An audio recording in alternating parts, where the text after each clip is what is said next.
자, 오늘은 가장 유명하신 분 중에 한 분이죠. 강영현 유진투자증권 영업부 이사님의 책입니다. 살 때, 팔 때, 벌 때. 이 책의 내용을 한번 알아볼 건데, 방송에서 알려주지 않는 그 판단 근거, 예측 근거에 대해서 아주 자세히 설명된 책이에요. 우리는 이런 책을 읽으면서 이분이 어떤 근거를 가지고 미래 예측을 했고 어떻게 맞췄는지 이런 것들을 통해서 우리 실력을 업시키는 이런 계기가 되는 거죠. 하나하나 내용을 확인해 보면서 지혜를 함께 배워보도록 하겠습니다. 이 그림이 뭐냐면은 영화 울프 오브 월스트리트의 한 장면입니다. 주인공이 증권사 선배를 만나서 서로 얘기를 하는 장면이에요. 상당수 이 증권업 종사자분들은 주식시장이 폭락하기 전날까지도 매수를 외쳐라 이렇게 배웁니다. 왜 그럴까요? 증권사는 거래 수수료 그리고 금융상품을 가입했을 때 수수료가 주수익의 원천입니다. 그렇기 때문에 많은 사람들이 폭락 전까지도 어쨌든 거래를 하고 가입을 해야 그래야지 이익이 남는 거죠. 그럼에도 불구하고 증권사 직원이 앞으로 폭락이 올 수 있습니다.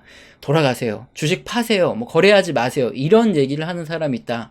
그러면은 우리는 어떻게 봐야 될까요? 맞고 틀리고를 떠나서 이 사람은 당신의 입장에서 생각을 해주는 사람일 수도 있겠구나. 한번 생각을 해봐야 되겠죠. 자, 그러면 이 책의 저자 강영현 이 저자분이 여의도 닥터둠이냐 이렇게 생각하실 수 있는데 항상 폭락을 주장하시는 분은 아니에요. 여기 루비니 교수님은 거의 폭락을 주장하시는데 강영현 저자의 의견은 뭐냐? 경제 지표부터 정치, 금융 환경 등 여러 가지 상황을 볼 때 지금은 고기를 잡으러 바다로 나갈 때가 아니다는 거예요. 여기 그림처럼 이게 태풍이 멀리서 오고 있고 잘못하다가 배가 뒤집힐 수도 있겠죠. 그렇기 때문에 굉장히 위험한 상황이라는 겁니다. 이때 배를 띄워야 되겠습니까? 안 띄워야 되겠습니까? 당연히 띄우면 안 되겠죠. 주식도 마찬가지입니다. 지금은 큰 수익을 내겠다고 주식시장에 위험하게 뛰어들어서는 안 된다는 거죠. 그래서 상승론자도 하락론자도 아니고 닥터둠도 아니라는 겁니다. 조심할 때 조심하라는 거죠. 그리고 이렇게 말합니다. 나에게 돈이 있을 때가 아니라 돈을 벌 수 있을 때 주식을 사라. 이렇게 조언을 하는데요. 강현현 이사가 증권사에 찾아오는 고객들을 보면은 갑자기 목돈이 생겼는데 주식 좀 하게 도와주세요. 아니면 30년 직장에서 은퇴를 했는데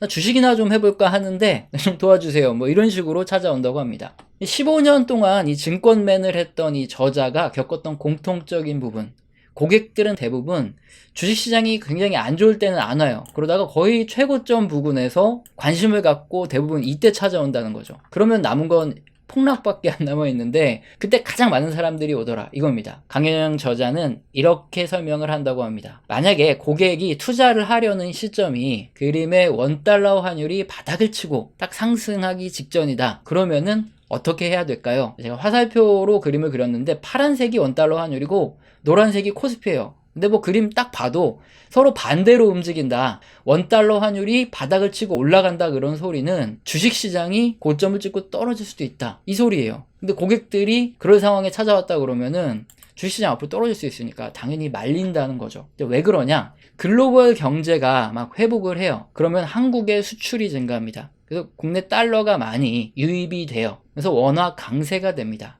글로벌 투자자들은 환차익에 굉장히 민감한 사람들이에요. 그래서 환율이 하락할 때는 원화가 강세가 되면서 외인의 환차익이 증가를 하죠. 너무 어렵나요? 어쨌든 환율이 하락할 때 외국인들이 주식을 매수해서 환차익을 거둔다. 그리고 글로벌 경제도 회복될 때가 마침 이런 시점이다. 기억하시면 되고, 반대로 환율이 상승할 때 원화가 약세가 된다 그러는데 반대로 외국인들이 투자를 하고 있으면은 손실을 입어요. 그러니까 주식을 매도하면서 이게 반대로 움직인다 보시면 되는데 그냥 외우셔도 됩니다. 코스피는 원달러 환율과 굉장히 반대로 장기간 움직여 왔다 이렇게 기억을 하시면 돼요. 그래서 환율이 바닥을 다지고 상승하기 직전 또는 상승의 초입에 있다 그러면은 코스피가 하락 가능성이 높으니까 여러분 잠시 투자를 기다리셔야 되고요. 반대로 환율이 고점 찍고 좀 떨어질라 그런다, 이건 더 올라가기도 힘들겠고 슬슬 추세적으로 뭔가 좀 떨어지는 움직임이 나온다 그러면은 주식 투자 좀 해봐도 괜찮겠죠. 그렇게 생각하시면 된답니다. 그리고 다음으로 고객이 투자를 하겠다고 찾아왔어요. 그런데 실업률이 갑자기 급상승했다가 떨어지기 시작하는 시점이라면 어떻게 해야 될까요? 이 그림은 강영현 이사님의 말대로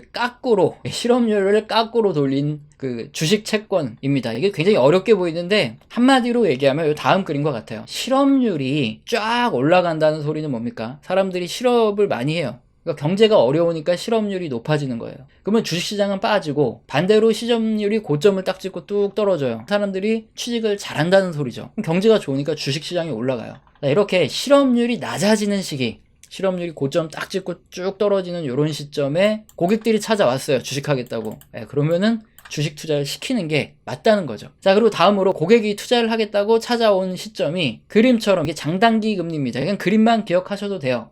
장단기 금리 차가 요 마이너스로 간다. 이렇게 역전된 상황이라면 어떻게 해야 될까요? 몇 년 내에 이렇게 폭락이 왔어요. 장단기 금리 차는 10년물 국채금리 마이너스 2년물 국채금리 이렇게 설명할 수 있는데 장기물의 금리가 단기물의 금리보다 더 낮을 때 생겨요. 상식적으로 이게 이해되지 않는 그런 현상이 발생하는데 경기 침체가 다가올 때, 경기 둔화 시점에 그런 게 많이 발생하고 금리가 높아져서 인플레이션이 일어날 때 경기 침체 이전에 그런 현상이 많이 발생합니다. 그리고 장단기 금리차가 역전됐다 그러면 향후 몇 년 내에 경기 침체가 올 수 있으니까 그때는 당연히 주의를 시켜야 되겠죠. 그때부터 이제 몰빵 질러라 이렇게 얘기했다가 몇 년 내 고객이 뭐 거의 큰일 날 수 있잖아요. 그러니까 이런 부분 설명드리고 이땐 진짜 조심해야 되고 뭐 하더라도 조금만 단타로 치든가 아니면 폭락한 다음에 그냥 투자하세요. 그렇게 얘기를 하는 게 맞다는 거죠. 자, 그러니까 주식시장이 앞으로 오를 거다 떨어질 거다 이렇게 예측하는 게 아니에요. 바다 멀리서 저기 폭풍이 온다는 이런 소식이 들려오고 있습니다. 그러니까 배를 띄우지 말자는 거예요. 거기서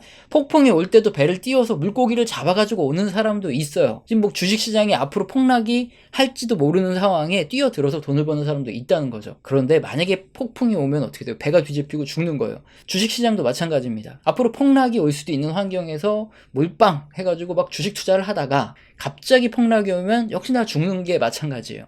우리 채널에서도 항상 드리는 이야기랑 너무 똑같죠? 이 책의 저자분이. 조심할 땐 조심하고 투자할 땐 제대로 지르고 이렇게 폭풍이 몰아치고 하늘이 쫙 개일 때 들어가도 안 늦는다. 이 소리 하는 거예요. 자, 다음으로 이 버핏에 대한 얘기를 하겠습니다. 이 버핏 할아버지는 거시경제는 나는 전혀 안 본다. 그 시간에 네가 가진 종목이나 집중해라 하면서 종목만 열심히 파는 분들이 많아요. 그분들 말이 과연 맞는 말일까? 한번 생각을 해보자는 거예요. 버핏도 정말 그럴까요? 그림이 버핏 지수라는 겁니다. 이 GDP 여러분 다 아시죠? 국내 총생산 이거 대비해서 기업들의 현재 시가총액 뭐 S&P 500이면은 S&P 500 회사를 통째로 다 살 수 있는 그 금액이 얼마냐 이걸 시가총액이라고 보시면 되는데 그 시가총액이 GDP 대비 몇 배인가 이걸 가지고 고점 저점을 알 수 있다는 거죠. 그러니까 이렇게 생각하시면 돼요. 주가가 너무 올라서 GDP 우리가 낼 수 있는 국내 총생산 대비 이게 어느 정도로 높냐 이렇게 이해하시면 되는데 이 버핏 지수가 2021년, 22년 이때 굉장히 높은 수치에 진입을 해 있고요. 자, 이렇게 되면은 위험할 수 있는 거죠. 물론 이거보다 더 높게 갈 수도 있지만 일단 위험하니까 조심하라 그렇게 볼 수 있다는 거예요. 그 버핏 할아버지도 버핏 지수를 자기가 왜 보겠습니까? 거시경제를 잘 본다는 거예요. 그리고 버핏의 최근 포트폴리오 뭔지 아시죠? 이 고점 구간에 진입했을 때 경기 후반에 나타나는 투자 전략, 즉 금리 인상과 인플레이션에 대비해서 원자재 관련주들 천연가스 뭐 이런 것들 많이 샀잖아요. 버핏은 경기를 본다. 명확하고요. 거시경제 안 보는 사람들은 이분의 생각과 투자를 잘못 오해하고 있다는 거예요. 귀찮으니까. 그러면 절대 안 된다는 거죠. 버핏의 말을 맹신하는 사람들의 공통점이 있습니다. 버크셔 해서웨이 주식을 당연히 가지고 있어야 되잖아요. 맹신하면. 근데 단 한 주도 안 갖고 있어요. 그리고 이 버핏의 매수 종목 요번에 뭐 에너지 관련주들 이렇게 산다 그랬을 때 안 사요. 이런 분들의 공통적인 특징이 있다. 자, 뭐 그렇게 넘어가고요. 자, 그러면 우리가 버핏처럼 투자하고 싶다, 뭐 거시경제도 열심히 보고 싶다 하면은 어떻게 해야 될까요? 저자는 미연준의 말을 잘 들어라 이렇게 말합니다. 미연준의 M2죠. 광의의 통화 공급량, 시중에 돌아다니는 통화량이라고 생각하면 편합니다. 이 통화 공급량이 많으면 인플레이션이 발생한다. 이 차트 보시면은 M2 증가율과 CPI인데 M2, 그러니까 통화량이 얼마나 많이 증가했냐, 통화량이 이렇게 증가하고 나면은 그 다음에 인플레이션이 이렇게 따라온다는 거고, 이제 통화량이 쭉 줄어들면 뭐 조만간에 인플레이션이 이렇게 떨어진다, 요거는 당연히 알 수 있다는 거죠. 즉 연준이 얼마나 돈을 공급했느냐에 따라서 인플레이션이 발생하기 때문에 우리가 버핏처럼 투자하고 싶다면 미 연준이 얼마나 통화를 공급하는지부터 보면은 답이 나오겠죠. 그럼 인플레이션이 심해지겠다 싶으면은 인플레이션 관련주를 사든, 아니면 그때 경기 침체가 이렇게 금리가 올라가면서 올 수도 있으니까 그런 거에 대응하든 그렇게 해야 되겠고, 인플레이션이 쭉 줄어들고 나서 다시 한번 통화 공급량이 바닥에서 치고 올라온다, 늘어난다 그러면 주식시장이 올라가겠죠. 여기 그림에 그대로 나타납니다. 장기적인 흐름을 봤을 때 여기 뭐 시가총액 대비 미연준의 통화량 요 지표인데 그냥 돈을 얼마나 많이 풀었냐 여기에 따라서 주식시장이 움직인다 이렇게 보시면 됩니다. 주식시장이 시가총액보다 좀 과도하게 통화량이 많이 늘어났다 그러면은 주식시장이 움직인다는 거고, 많이 줄어들었다 그러면은 주식시장이 하락할 수도 있는 거죠. 또 특이한 현상, S&P 500의 영업이익률을 보시면은 미연준이 긴축을 했던 구간들에서는 영업이익률이 줄어들어요. 반대로 미연준이 돈을 푸는 구간은 영업이익률이 계속 올라갑니다. 이런 공통적인 스타일이 나타나고 있기 때문에 미연준이 돈을 많이 풀어낼 때 당연히 영업이익률이 높아지니까 이때 투자를 하고, 반대로 돈을 줄일 때 그때는 주식을 팔아야 되겠죠. 자, 그리고 우리 채널에서도 자주 보여드리는 내용이죠. 미연준이 기준금리 인상을 하다가 멈춰요. 그리고 다시 기준금리를 인하할 때 그때 경제위기가 왔다. 그래서 5.1 위기, 1987년 크래시, 그리고 패드 피봇이 일어난 이후에 닷컴버블 터졌고, 금융위기 때도 패드가 기준금리를 인상하다가 중단하고 내릴 때 그때 금융위기 터졌고, 2020년에 코로나도 그때 터졌다는 겁니다. 그래서 오히려 기준금리를 인상하다가 중단하면 주식시장이 올라갈 거라고 생각하는데 그게 아니라 그때 잘못하면 금융위기가 터지니까 그때 주의하라는 거예요. 자, 다음으로 이 빅스 지표와 MOVE 지표가 있습니다. 이거 채권의 변동성이 얼마나 크냐 이걸 알 수 있는 지표라는 거예요. 이 회색 보시면은 MOV 지표가 굉장히 커졌다. 변동성이 많다는 소리는 채권 시장에서 사람들이 공포에 질려 있다는 거예요. 뭔가 자금을 막 빼가지고 해지하려는 사람도 있고 이렇다는 건데, 주식시장의 빅스 변동성 지수는 그렇게 높지 않죠. 이걸 다이버전스라 그럽니다. 서로 다른 움직임이 나타나고 있는데 이때는 시장이 확 변하는 시점이든가 아니면은 뭔가 문제가 있는 시점이에요. 상승하든 하락하든 둘 중 하나입니다. 2022년에 다이버전스가 이렇게 크게 발생하고 나서 주식시장이 하락을 했기 때문에 채권적인 움직임 이런 것들을 좀 주의해서 봤으면 연준이 앞으로 어떤 스탠스를 취하는구나 이런 지표들 꼭 확인을 해야 되겠고, 다음으로 크레딧 임펄스 지표가 있습니다. GDP분의 민간 신규 신용이에요. 신규로 대출받고 이런 사람들이 늘어날 때 경제가 살아나는 거고, 뭐 기존에 있던 부채 이런 건 중요한 게 아니라는 거죠. 반대로 신규로 대출받는 사람이 줄어들면 경제가 둔화된다는 거예요. 전 세계 주식시장 지수 그거랑 크레딧 임펄스가 장기적으로 유사하다. 그러니까 크레딧 임펄스가 증가할 때 주식에 투자하고 하락할 때는 팔아라, 이런 지표를 확인할 수 있습니다. 다음으로 CAPE, 즉 실러 PER 지수라는 게 있어요. 이 주가를 10년치 주당 순이익으로 나눈 겁니다. 뭐 주식시장이 순이익은 계속 변동을 하죠. 근데 10년치 평균 주당 순이익 요거로 계산을 하면은 그래도 움직임을 그렇게 좀 상쇄할 수가 있어요. 그래서 주가가 높은지 낮은지 이런 것들을 판단해 낼 수 있는데, 극단적으로 이렇게 높은 값에서는 주의를 해야 되고, 그 극단적으로 이렇게 낮을 때는 매수를 해야 되는 거죠. 10년 평균 이익 대비해서 주가가 굉장히 저평가되어 있는 거고, 반대로 이렇게 극단적으로 높을 때는 좀 고평가다, 이렇게 판단을 내릴 수 있으니까 케이프 지수도 여러분 좀 보셔야 된다. 경제 지표를 제가 쭉 설명을 드렸는데 사실 어떤가요? 어떤 분은 지겹다 느끼시는 분도 계실 테고, 어떤 분은 이런 지표가 있었어, 내가 이걸 진작에 알았더라면 투자에 활용을 했을 텐데, 이렇게 생각하시는 분도 계셨을 거예요. 책에서는 이렇게 자신의 노하우겠죠. 투자 고수분들이 이런 것들을 알려주지 않을 텐데 이분은 시원하게 공개를 해 주시면서 여러분이 이걸 두고두고 투자에 써먹으셔라, 이렇게 알려주고 있어요. 그럼 우리는 어떻게 해야 됩니까? 거기 자세하게 설명까지 되어 있기 때문에 열심히 읽고 그것을 내 것으로 만들어야지, 앞으로 뭐 하루 이틀만 주식 투자할 거 아니잖아요. 하루 이틀만 재테크할 거 아니잖아요. 그럴 때 최소한 이런 지표들은 알고 있으면, 자, 언제 내가 투자를 해야 되고 언제는 내가 투자에 조심해야 되겠구나, 이것을 알 수 있다는 겁니다. 그 외에 저자가 그동안 15년 이상 투자를 하면서 느낀 노하우 그리고 자신만의 비법 등을 책에 담고 있어요. 자, 여러분, 책과 유튜브 과연 어떤 것이 더 좋을까요? 저는 일주일에 한 권 이상 책을 꼭 읽는데 그 이유가 있습니다. 보통 책은 평생 남아요.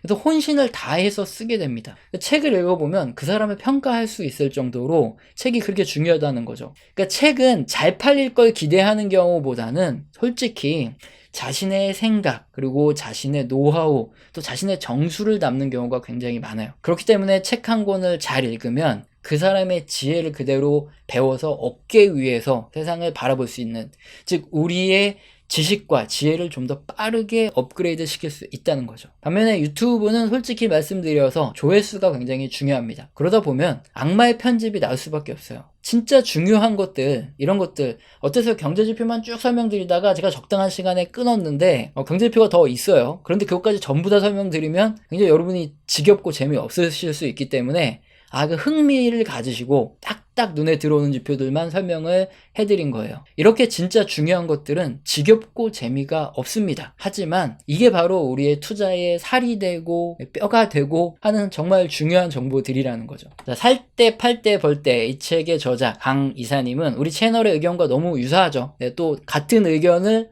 펼치신다고 제가 옹호하는 건 아니고 이겁니다. 경제지표를 보는 사람, 볼 줄 안다는 사람의 관점에서 지금 당장 이 고객이 아니라 앞에 있는 사람이 내 가족이다. 그랬을 때 해줄 만한 이야기예요. 태풍 경보가 앞에서 막 몰아쳤어요. 그래서 배를 띄워서 나가려고 하는 가족이 있어요. 그러면은 여러분 어떻게 하시겠습니까? 당연히 말려야죠. 하고 물고기 안 먹으면 되니까. 이 태풍 경보 좀 끝난 다음에 가세요 하고 어떻게 바지끄랭이 붙잡아가지고 못 나가게 할 겁니다. 근데 어떤 사람이 나가서 물고기 잡아왔어요. 그래서 태풍 안 오는디? 막 이렇게 해요. 그러면 원망할 수 있죠. 그런데 그게 중요한 게 아니라는 거죠. 사람 목숨이 중요하고 우리 가족이니까 비가 올지 모르는데 우산을 챙겨주고 싶은, 그리고 태풍이 올 때 바다에 내보내고 싶지 않은 그런 마음이 있다는 거죠. 자, 이걸 한번 생각해 보시고, 제가 드리는 말씀도 그렇고 이 강의사님이 드리는 말씀도 그렇고 그런 의미다 이해를 하시면 될 것 같습니다. 오늘은 살 때, 팔 때, 벌 때 강영현 이사님의 책을 근거로 이분의 지혜와 이 통찰력을 함께 알아봤습니다. 오늘 영상도 마음에 드셨다면 구독과 좋아요는 꼭 눌러주시고 지속적인 시청 부탁드립니다. 감사합니다.